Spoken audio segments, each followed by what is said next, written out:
Welcome to the Carolina Snowflakes podcast, where two Southerners come to terms with their liberal snowflake tendencies.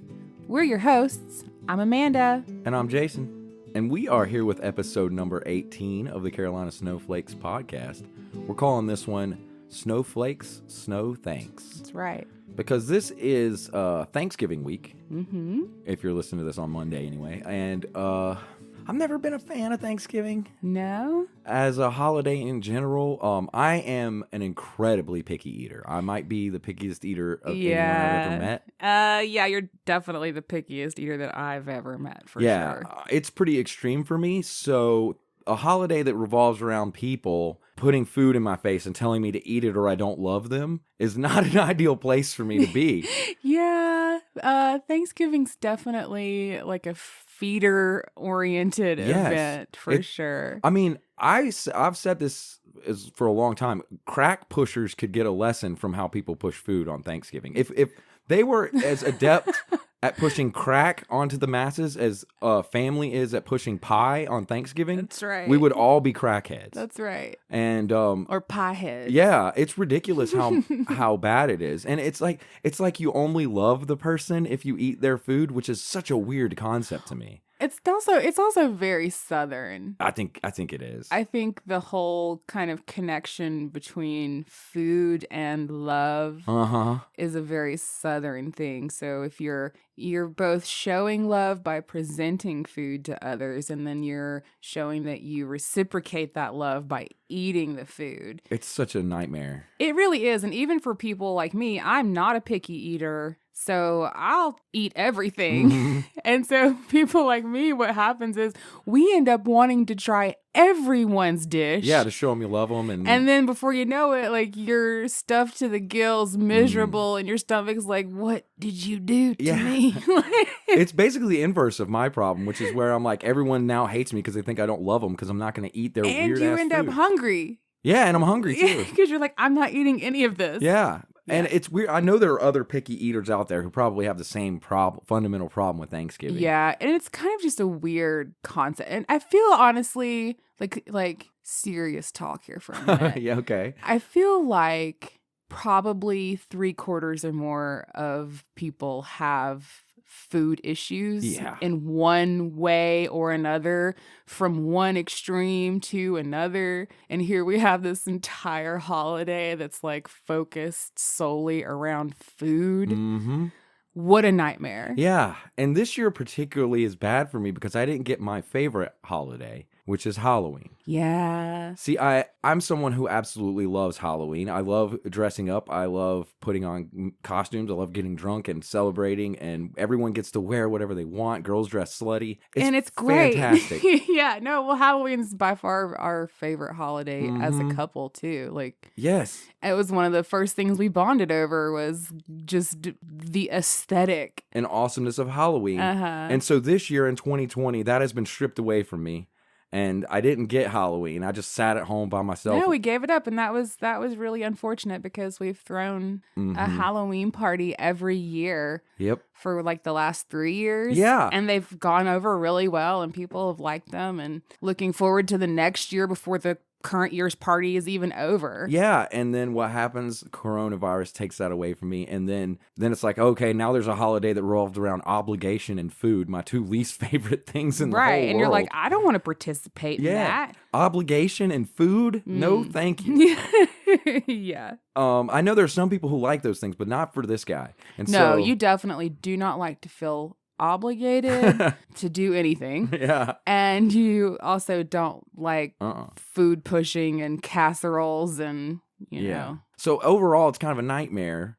But I do like the idea of giving thanks. That part of it, sure. I get. That part is pretty cool, actually. Yeah, I agree. But that's not usually, at least in American, in my life, thinking about Thanksgiving in my childhood is not what comes to mind. No, I think you're more like me, where it's almost like a feeling of dread of like, oh, I have to go be around people and eat their food. And my particular food pickiness revolves around foods not getting mixed together, which is, you can imagine at Halloween Thanksgiving is not great because everything's a freaking casserole. Which Everything. means it's stuff mixed together, which is like my kryptonite. Yeah, and then they want you to like fix your plate and basically mix everything that's already mixed together with other things too. I know, and sometimes I'll be like, I like all the things in this, but I don't want to eat it because they're all mixed together in proportions that I have no control over.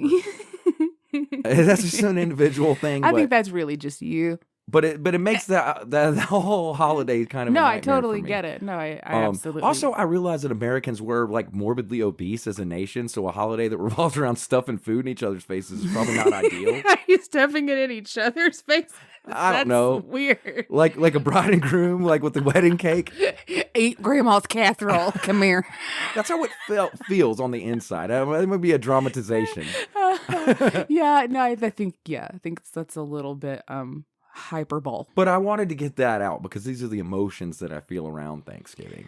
Absolutely. Yeah, no, that's completely honest. Having been with you now for several years, I know that is the case. And oddly, we're kind of looking forward to not doing Thanksgiving this year. I don't mind seeing my family. I don't want them to feel like that's part of it. It's the food that's the issue. Sure. Yeah, and obligation, but like I don't like obligation, but I also the food is a major thing. Well, yeah, and especially because it is specifically the holiday where the food is pushed. Because I do better on like a holiday like 4th of July where it's family, but it's also fireworks, which is something I can get stuff behind. Up. There's nothing to blow up at Thanksgiving except maybe the turkey in the deep fryer if things go awry. Yeah. So it's just different for me. If we gathered a family together around fireworks, I would be more enthused. Yeah. Than food. That's me as an individual, but I know somebody listening to this has to also be a picky eater, and I feel your pain. But I know pretty much everybody listening can relate to how weird Thanksgiving is in elementary school.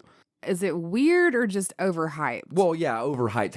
How much influence is put on it in elementary school is crazy. You got to make stuff out of construction paper. Well, it's been a long time since either of us have been in elementary school. Let's not tell them that.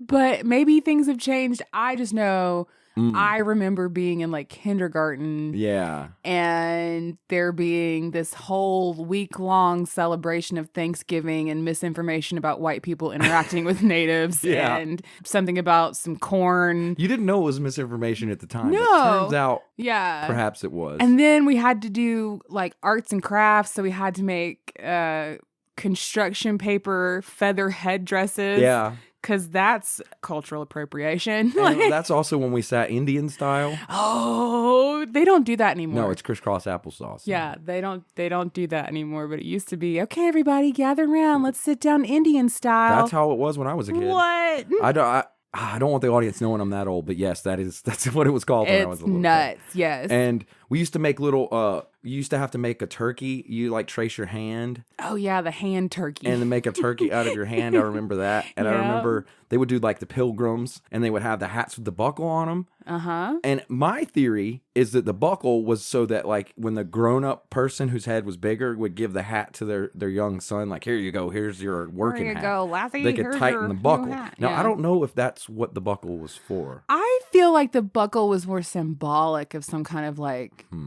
religion conservativeness. That makes sense.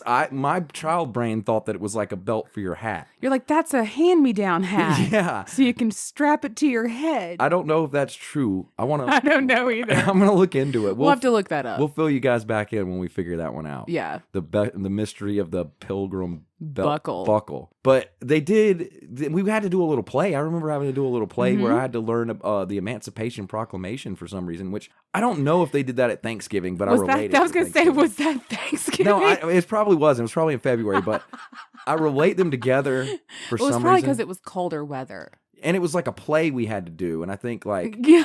I don't think that has anything to do with Thanksgiving. I don't either. Even in the skewed kindergarten sense. Well, that's how weird my memories of kindergarten are. Right. It's just flashes. Yeah. Flashes of hand turkeys and emancipation.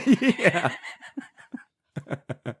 Yeah. Well, aside from my wildly politically incorrect memories of Thanksgiving as a youth, there are some things that I can say that I like about Thanksgiving, and that's like I said, the part of where we're giving thanks for things. I feel like that's pretty cool. Yeah, that part seems valid. Yeah, I do want to say there are some things that I'm thankful for in this world. There is the cheesy things, my family and loved ones, but after that, my mind goes to the internet. Or maybe at the same time, my mind goes to the internet. You're like, thanks, family and internet. Yeah. I'm very, very, very thankful for the internet. I absolutely love the internet. It's the greatest invention that ever happened in my lifetime by a long shot. Yeah. I remember the beginnings of it and realizing immediately how awesome it was. It didn't take me any time to realize how cool the internet was. The first time I got on AOL, I was like, this is spectacular. You're like, whoa. Yeah, because there was people and I could talk to them, but I didn't know who they were. Didn't know them. And they might have pictures that they could show me of pornography or whatnot. Oh, yes. That as a 16-year-old was spectacular. It's like the best thing ever. Yeah, and then I remember just the concept of going into chat rooms. I mean, like, these people are just talking about, like, Stanley Kubrick movies, which is... I was 16, I just discovered Stanley Kubrick. There's a group of people, and that's all they're talking about? None of my friends give a shit. This is amazing. Yeah, but I can talk to these people who do. It was life-changing, and I've loved the internet. I love almost everything about the internet. I think we both do. I think it plays a pretty big part in this podcast and kind of our focus and attention and the things that we choose to talk about. And the things that we talk about here are things that we actually talk about in our day-to-day lives and are very internet, online based. I think partially being a liberal in a really red place, in a really non-liberal place, the internet is like your safe haven. It's like where you can go and not be around people that actually think like you instead of a bunch of rednecks with Trump flags. Right. Yes. And yes. And that's nice. It's really nice. It is nice. It's nice when you have your thoughts and feelings validated, even if it's through someone across the screen or through the screen. It made me feel like faith in humanity, like the world isn't screwed because not everyone is as stupid as the person immediately to my left or right at any given moment. Right. Which is nice to know because when you're in school and you're young, you get the impression like maybe these are what people are like. Like maybe everyone's real dumb. Yeah, or maybe I have no choice but to deal with this environment. Yeah, and then the internet saves you from that. And I think everyone has experienced that in some way or another. And it's really been super important to me, and it's been something that's affected my development. I'm who I am because of the internet. So I gotta thank the fact that we even know each other is due to the internet. Due to the internet. I have to thank the internet for pretty much everything great that I have. Yeah. I love it. And I'm thankful for the people that invented it, and I'm even thankful for the government for supporting it. Wasn't as weird as that is. It was Al Gore, wasn't it? No, but thanks, Al. I'm thankful for even that. Yeah, for even the fact that the government went out of its way to support the internet, which is awesome. Thanks. Yeah. Because I use it all the time. And like, if you notice, if you don't have it for even a short period of time, you're like, what did we do? Yeah, and that's the thing. I am thankful, speaking of internet, I am thankful, though, that more to share our ages here. Yeah. But we both remember life before internet. It was terrible. We are at least old enough to where there was a significant length of time before either of us were regular internet users. It was terrible. Was it? Yes. I don't really remember it being terrible because I didn't know what I didn't know. I remember playing video games being something you did by yourself, and that was lame. I didn't even play video games. See, I did. I don't even know what I did. I don't know what you did either. We didn't have internet. I think you made mud pies and played with cats. I did do that a lot. I think that was what you did. I did. I made mud pies and I would cut them into little pieces. I'd decorate them with flowers and be like, come here, kitty. Yeah. Eat my mud pie. Yeah. Because we didn't have internet. I didn't do video games, and we couldn't get cable where I lived. Like, we were considered so far out in the sticks that cable wasn't even a thing. So there was no regular television. There was just like your three standard stations. That sounds just awful. Yeah, somehow I survived it though. Yeah, well, thank God you don't have to do it that way anymore. You have the internet, and you have great websites like Reddit there's something for everyone on there is what I love. So an example would be there's one called TV Too High that is a subreddit of nothing but photographs of televisions in rooms that are placed too highly in the room. Like precariously placed up. Yeah, or just like in the top corner. You ever been in a room where someone has a TV really high up in the room and it's frustrating? You're like, why is it there? Yeah, there's a whole group of that, which I love that. This is the best thing about the internet. Yeah, the fact that's a phenomenon in which people could bond over. Yes, and then every time I see one of those pictures, I'm like, that's hilarious. I've been in a room like that. It's frustrating. Who puts their TV up that high? Do they watch it? Yeah, it's a good question. And I love that the internet gives me a place to just focus on little things like that because you can learn a lot about the world. I think it's been the biggest, most influential, best thing that happened to me besides being alive. Yeah, and you're into the Reddit. I'm into Facebook. Memes in general. Memes. We both love the memes. Love memes. YouTube. Oh God, YouTube's the greatest. Yeah, we both are regular YouTube users. It's funny though, we have different accounts and we look at different things, although every once in a while they line up. Our interests will overlap and it'll be like, did you see this documentary though about this thing? And I'm like, yeah, I did see that. Yeah, that's pretty cool. Yeah. I love that I found that another niche community that exists is on YouTube. There's a community for people that speed run quote unquote video games. So they'll play like Mario 1, the original games and old ones, and see how fast they can beat them down to hundredths of a second. And it gets really competitive, and that you would think that would be a small group of people, but it's millions. I've got channels that have millions of people watching this stuff. Yeah, and I didn't even know that was even a thing. I know, it's awesome. Until you told me about it, and I was like, wait. People play this game. Old video game. Like really old video game. And try to get through it or beat it as fast as they can to break a record. And thousands of people watch them do it. Every day. Yep.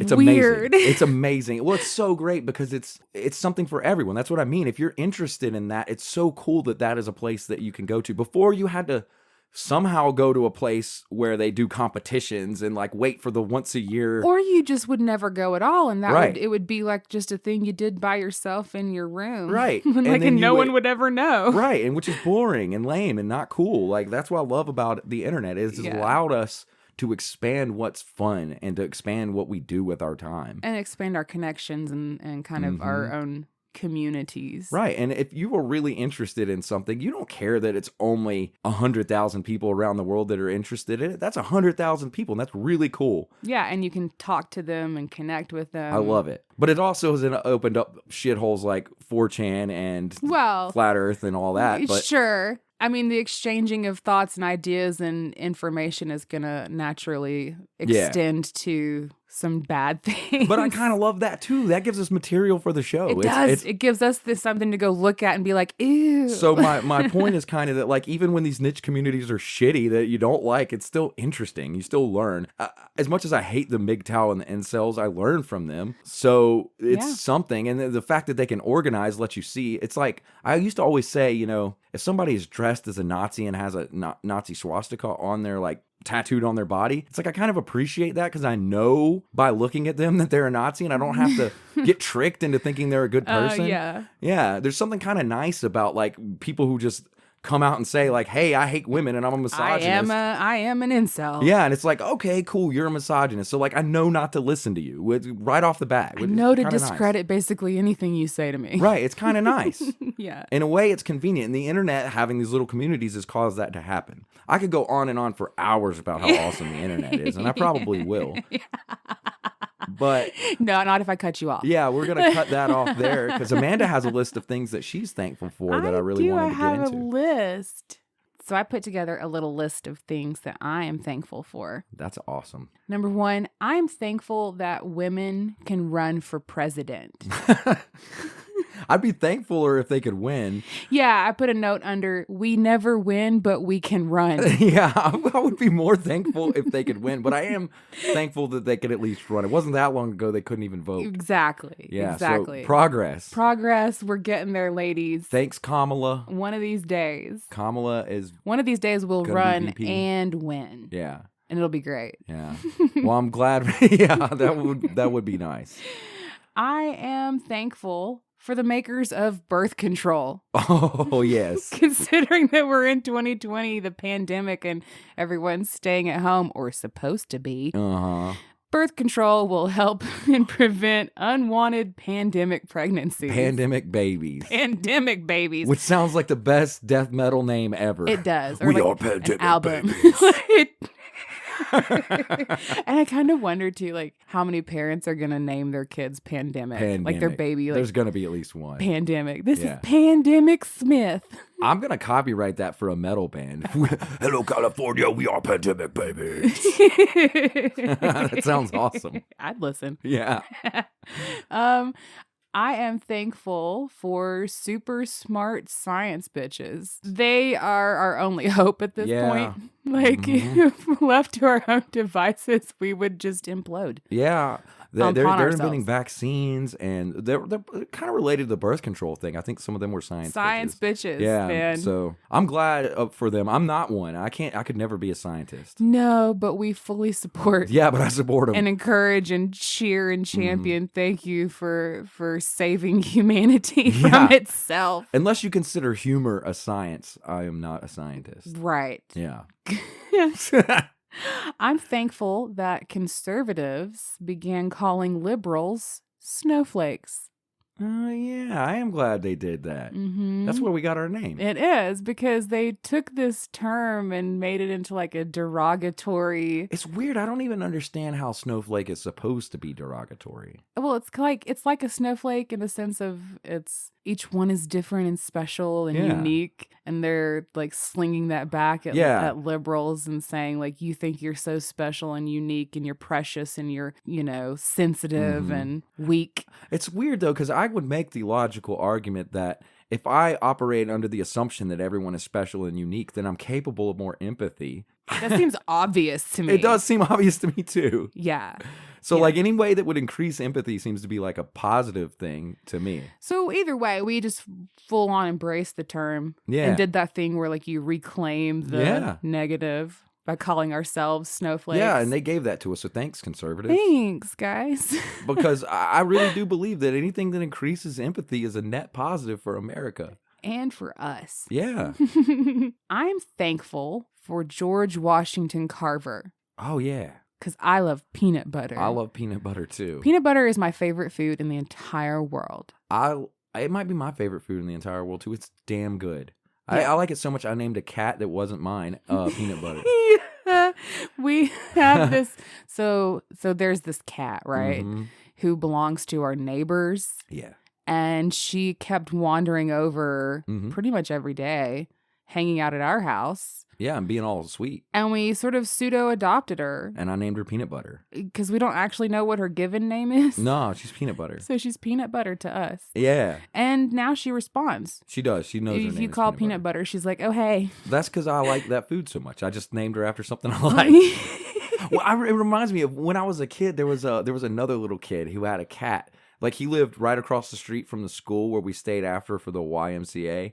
And his cat would come see him, visit him while we were out playing kickball or whatever. And his cat was named Pizza with Extra Cheese. Pizza with extra cheese. Can you imagine when you take your... So, okay, when you you gotta go to the vet. You take your cat to the vet, and you're in the little waiting area, and then they come out. They don't call your name. They call the pet's name. So it's like, pizza with extra cheese. Yeah. Pizza with extra cheese. I think that's a kid thing. You just name it after something you really like.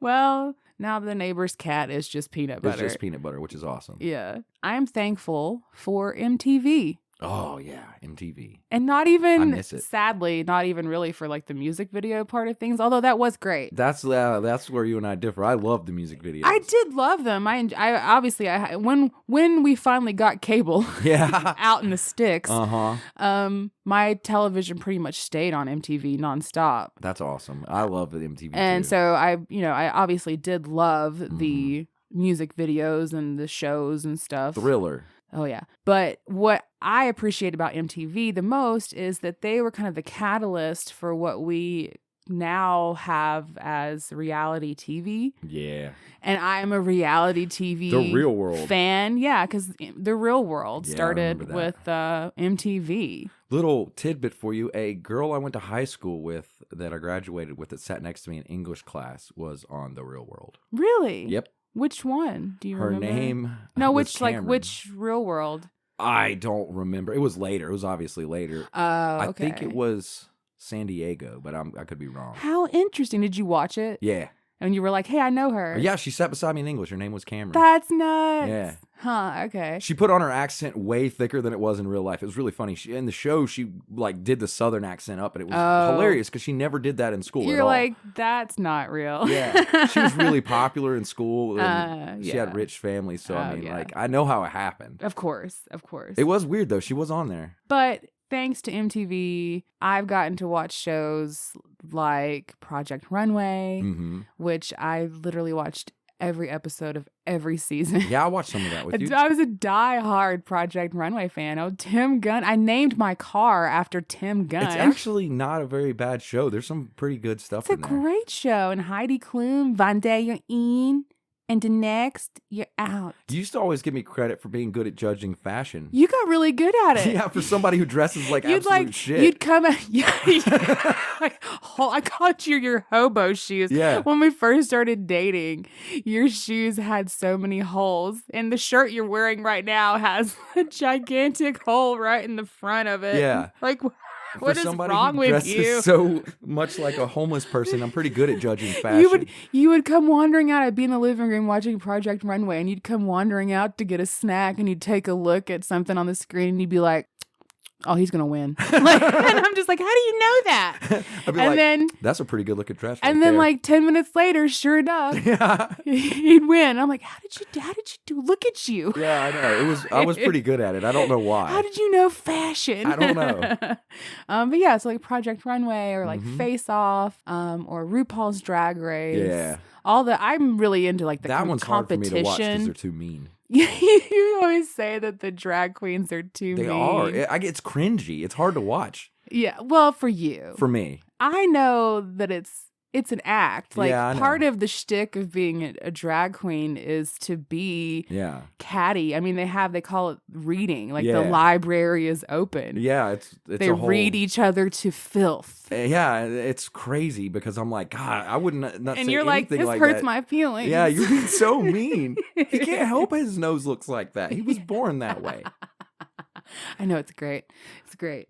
So yeah, those are the things I'm thankful for. Yeah, those are good things. But I also want to say that I am thankful, and I know you are as well, to our listeners. Yes, I'm besides the internet, but they use the internet to listen. Besides the internet, yeah, thanks for having the internet, you guys. Thank you to everyone who's listening, because I didn't honestly expect anybody to care, and the fact that people listen is amazing, and I love you guys for that. Yeah, we really appreciate you, and I do want to give a few shout outs to our regulars, people that I know for sure listen to us because they interacted with us and give us feedback. So thank you going to Emily, Gary, Andrea, Christy, Graham, Amy, Kat, Randy, Josh, and Travis. And Sharon. And I'm sure there's probably somebody that we didn't name. And Billy Ray Charles. Billy Ray. Billy Ray, don't be mad, man. Yeah.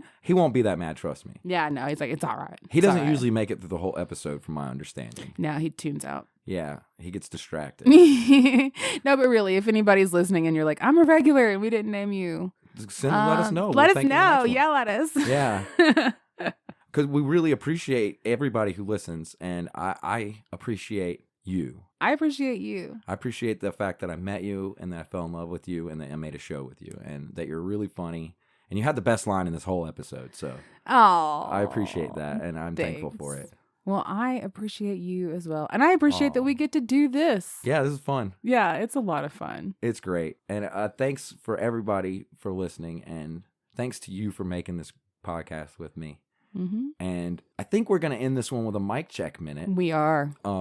It's going to involve me probably doing an impersonation. Yeah, I think it will. Yeah. So we're going to play that real quick and see what that sounds like. Yeah, enjoy the mic check minute. Yeah.